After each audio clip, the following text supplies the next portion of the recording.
Okay, a little review about the Industrial Revolution, some causes, some effects, some results. But before we get started, I need to discuss the American economic system just a little bit. And as the course progresses, we'll revisit this from time to time to discuss changes, the political disagreements we have over the role of government in this, the direction the nation should take, and things like that. Okay, so capitalism is an economic system, all right, in which the government plays little to no role, and prices and wages are determined by the marketplace, by supply and demand. All right, so if we remember Adam Smith, who wrote The Wealth of Nations, the invisible hand guides the market, supply and demand dictate, right? So in theory, the idea is the best business will succeed, which is best for consumers.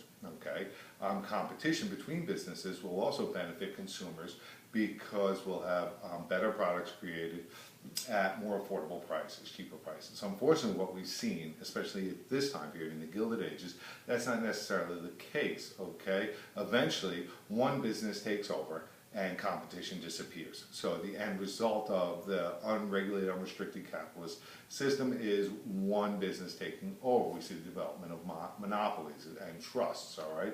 And in this case, then the consumer and the worker suffer. All right. So in response to this, the U.S. today, and starting at the end of the Gilded Age and moving slowly up, especially after the Great Depression, we've adopted a mixed economy. We have elements of capitalism, but we also realize there is a role for government to regulate the economy in order to protect consumer interests as well as worker and national interests, okay? So examples of this mixed economy, mixed is capitalism and socialism, all right? Elements of socialism. And so some examples of this we see in our system would be a minimum wage, antitrust laws, government regulations such as pollution controls and safety standards, all right? Things like this that we've incorporated in to ensure that the economy runs a certain way.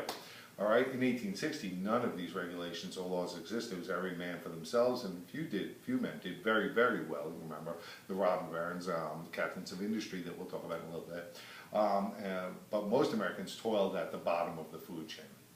All right, so the Industrial Revolution then will present a number of challenges to the United States that we have to keep in mind, some big questions. As I just mentioned, in capitalism, the desirable environment is one of competition. The Industrial Revolution leads to the growth of monopolies and giant corporations that control the market, doing away with competition.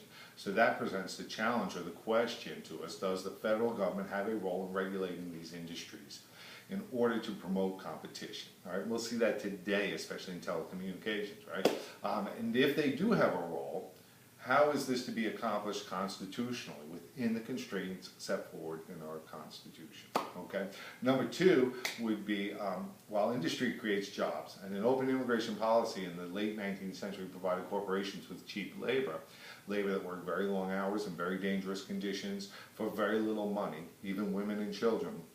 What role does the federal government have, if any, in protecting that worker from potential abuses?